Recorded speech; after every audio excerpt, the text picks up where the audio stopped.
My name is Clyde Shirati, and tonight I'm talking about authorship and social entrepreneurship. I have with me Mayase Jere, who is an author, and she's written a book called Mu Chalo. Hi, Mayase, how are you today? Hi, Clyde. Excited to be here. How are you? Good, good, thank you. Now, you've written a book, have you? Haven't you? Exciting times. Newly fresh off the print, released in June. So Muchalo is out now.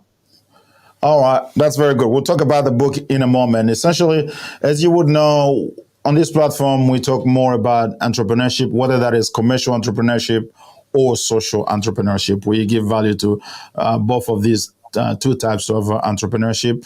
And in our community, we obviously would want to see more people produce knowledge rather than just consume knowledge. And we are at a situation where we can actually produce knowledge. There are a lot of people who have lots of things to share, but maybe not always enough commitment, enough determination to write those things down and to share.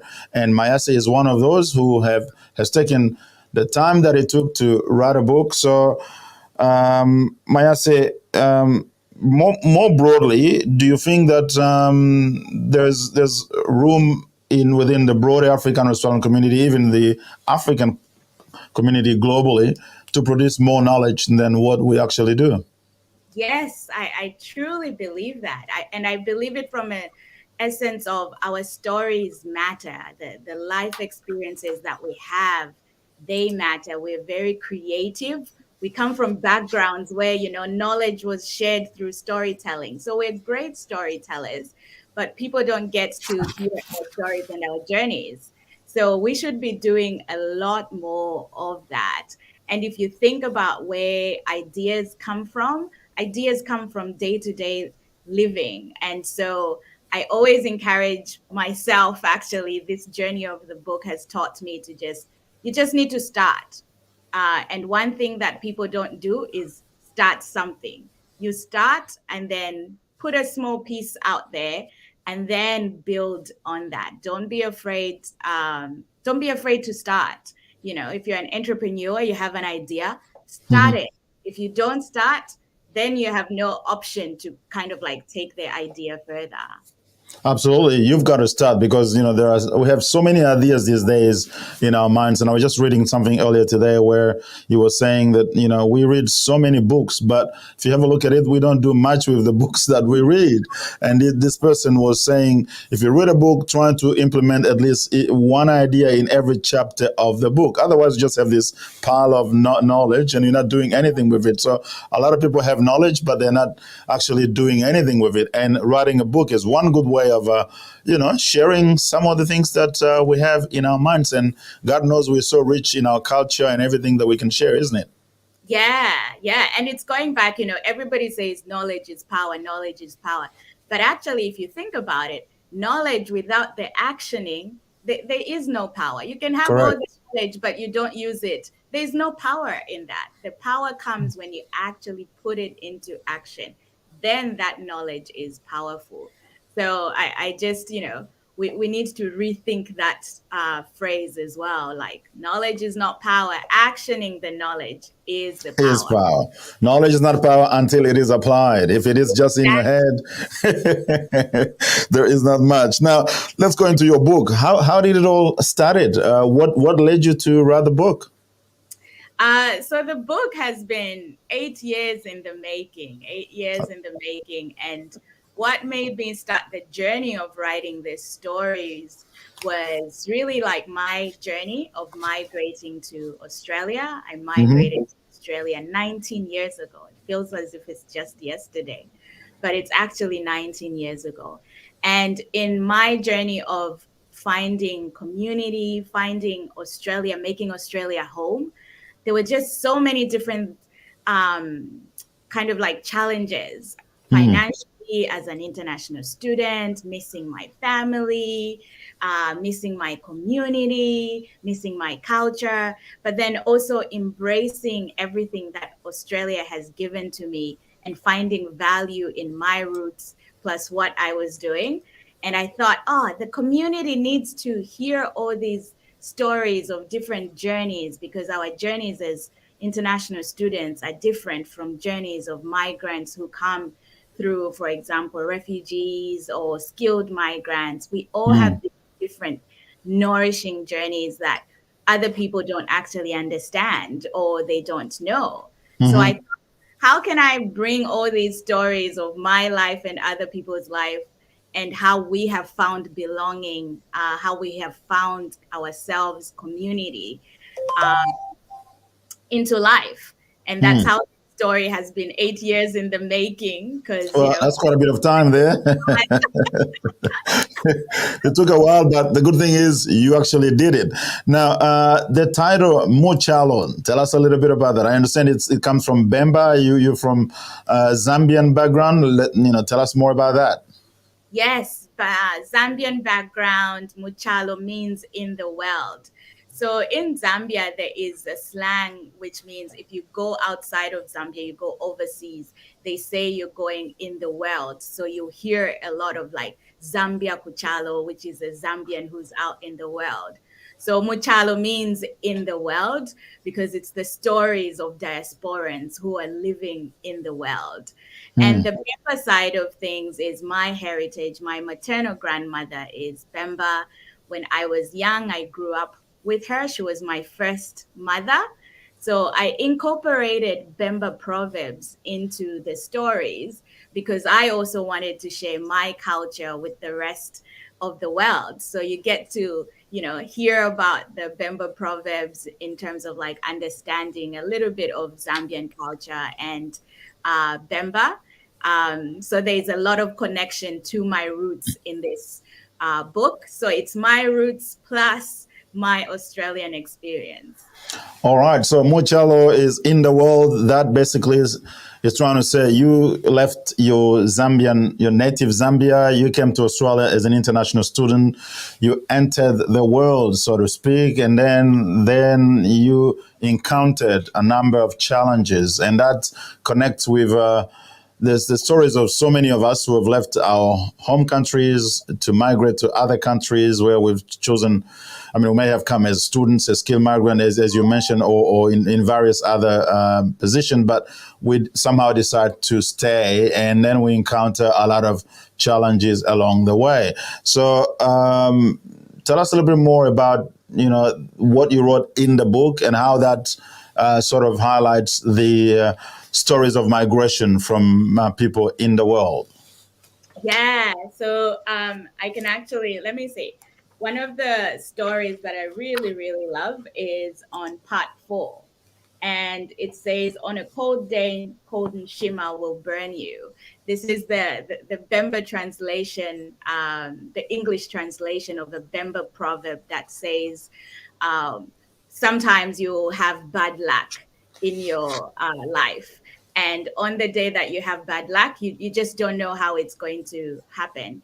And this particular story talks about the journey of a young man who's working, and he's working 3, 4 jobs to sustain himself. And a lot of people who are, diasporans, when they move to different countries, they do so many different jobs, right? They're holding down 6, 7 jobs just to keep their families rolling. Mm-hmm. So it's important as well for people in other communities or people who are getting migrants into their communities to understand the strain that people go through when they're trying to, financially stabilize themselves, Yeah. support their families.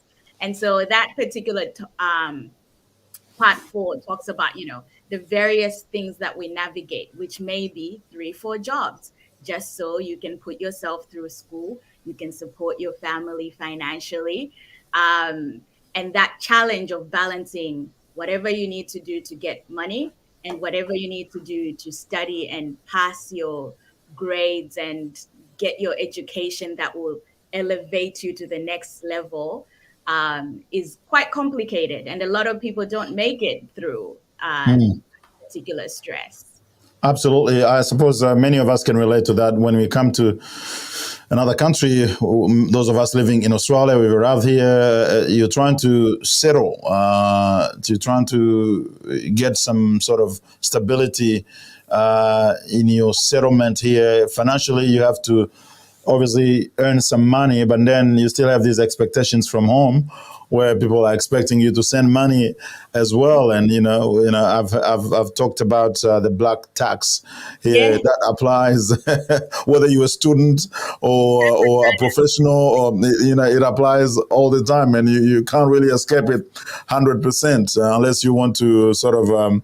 I suppose. I mean, there are people who just totally disconnect with where they come from, but there are not that many. Most of us want to keep a connection with our family to help where we can, and that's so difficult because you still have your own challenges, and you can't really explain back home that I don't have any money, or I'm suffering and all that. It's a very difficult situation to handle, isn't it? Yeah, and it's also, if you think about it, nobody believes you because they're like, you're in Australia. How can you say you're struggling? You have Yeah. it. How can you say you're struggling? So at Yes. home, the perception is you're in this land of pleasure, just swimming in money. And the reality is you're holding Yes. down six, seven jobs just to make ends meet. So in both worlds, when you're in that middle ground in both worlds, you kind of like there's a different perception. People at home think you're swimming in money and you just don't want to help them. Here you're just drowning trying to stay afloat. Some people are in debt, and the perception that you have is also quite different, but you're navigating it. You're in the middle trying to please both worlds and look after yourself. Yeah, that is very difficult. Now, besides the financial sort of challenges, there are other types of challenges. And one of them is the sort of belonging challenge, as I would put it. You come into a new culture, you probably have little to no cultural capital really to fit with the new culture. Not mentioning the fact that if for some of us who are so visible as migrants in a white country, you're an African, brown skin, and people have their perception of how they see Africans, and you want to belong, and maybe you're not necessarily allowed to belong, or there are hurdles for you to jump. There's racism, both voluntary and unconscious. That also quite challenging for so many of us, isn't it? Yeah, and it's a hard road to navigate because a lot of our sense of who we are is also steeped in those ideas or perceptions or how people view you, whether it's a racist lens, whether it's an unconscious bias lens, or that is making you think yourself less worthy than you are. Mm. So you need to do a lot of work to actually value yourself, value your voice. And that's why I was saying it's important for our stories, because those stories are important. We need to be heard. But Mm. also, I think the thing that I have learned from this journey, my life journey, is we get to create what that belonging means to us. We Mm. get to create our own community of support, our own community. I have family here. People hear me talking about my nephew, Noah, all the time. And Noah is not my blood nephew, but I have created a sister from my own belonging community here. And so, because me and her are sisters, her child is my nephew, and I love him like any child that would be blood. So I Mm. think the important part as well is like, as much as we want to be like community accepting community, we also have the prerogative to create our own spaces, create Mm. our own communities, create our own values, and be happy in those spaces. Because if the community is not creating it for you and you just sit in anger because they're cutting you off, create the space where you can be thriving, create the space where your ideas and your worth is seen. And I Yeah. think that's the part sometimes we don't navigate because it's hard. Yeah, I do agree with that. There's an element of at least in the minds of some people, there's that sort of victimization of self. Yes, you may be encountering challenges. You may be living in situations and contexts where you're encountering more racism and any of these challenges, but you still have the power to extract yourself from those contexts and start creating your own space, start creating your own community. And it doesn't have to be a community of necessarily people that connect with you from a national or ethnic background. It can be a community of interest in terms of your passion, your interest, your profession, business, or whatever else that you are interested in that can actually empower you, so that you don't because that feeling of being a victim of some sort, it does disempower people a lot, doesn't it? Yeah, yeah, and I'm like and I'm not going to disregard or discredit the actual systematic problems that are around racism, patriarchy, all of. I'm not going to kind of like dismiss that, but Mm. what I'm also going to say is like within these systems, we also need to find our value, our worth, and we need to also create those spaces where we are feeling valued, feeling worthy, because we have created them to be spaces that we actually enjoy. And they're across the board, they're cross race, they're really value based.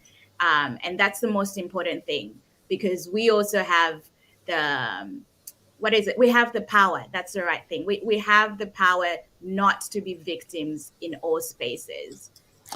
That's right. And in a country like Australia, which is, it's very proud, sorry, of its multiculturalism. Well, I suppose it is incumbent on us to bring our part of the multicultural richness or wealth of this country into the mix. And this goes beyond just I suppose we tend to see culture more on its aesthetic aspect of the dancing, the food, and everything. But there's a lot more to culture than that. And knowledge also is a big part of it, which is why what you're doing in writing a book and sharing some of the wisdom of your culture is very important. That has to be sort of added onto the multicultural mix, doesn't it? Yeah. And I think that the most important part of that kind of like wisdom comes down from generation to generation, and it evolves with the different generations. But you learn something. There's something that, our old parents, our great grandparents, when they said on a bad day, bad luck will hit you and there's nothing you can do about it, they're kind of like letting you know it's not always going to be roses. And so Mm-hmm. when you actually encounter a hurdle, this hurdle is not for forever. You know that, oh, they say on a bad day something bad will happen, but they also say every sunrise is different. So that Mm-hmm. means tomorrow I will have a different way, a different morning will come up, and I will get a chance to do something else. So you also start thinking about this wisdom has been passed down to kind of build our resilience. And if we tap into it, that's the resilience that keeps us going. And if you think back, you're like, okay, great, another sunrise is coming. Tomorrow, sunrise, I have a clean slate to start again. That is correct. Tomorrow is another day. There will be another sunrise, and there will be a million reasons to rejoice and look at things differently, even though today you may be having some hard time. Um, that is very, very enriching. Unfortunately, we're running out of time. I can't believe it's almost 20 minutes since we started this. We just started the conversation. It's already 20 minutes, and that is very fast. But Mayase Jare, thank you very much for sharing your experience in the book that you've written, Muchalo, for those who are watching. And I can mention Brenda Debston, who is watching with us, has been making quite a few comments there. Everyone watching, please, we encourage you to share this video. There's a knowledge that has been produced. This book, Muchalo, can give quite a lot of wisdom and knowledge that needs to be shared to empower migrants to have. We all have different stories. We come from different backgrounds and have different challenges. But in the mix of all of that, there is wisdom from our culture, from within us, that we should be able to not only use but share. And Mayase has just done that, which is why we encourage on this platform entrepreneurship, not just making money through business entrepreneurship, but social entrepreneurship, including authorship, writing books to share knowledge, to add valuable insight and wisdom into the community. Maybe your last word, Mayase, before we finish the show.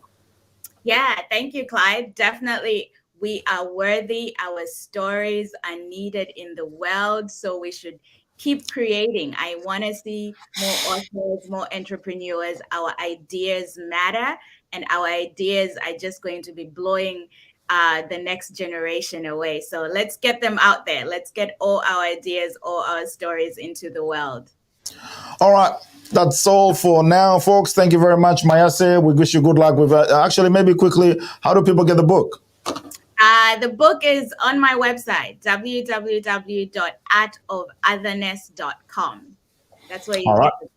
And in case you didn't get that, you can always contact us. We will pass the details to Mayase, and you'll be able to get the book, and you can get some very good insight from that. Thank you very much, Mayase, and good luck with the book. And maybe another one will be coming soon. Who knows? Maybe another 8 years, but come back when it's ready. We'll talk to you again. Thank you. Good night. Cheers. Bye bye.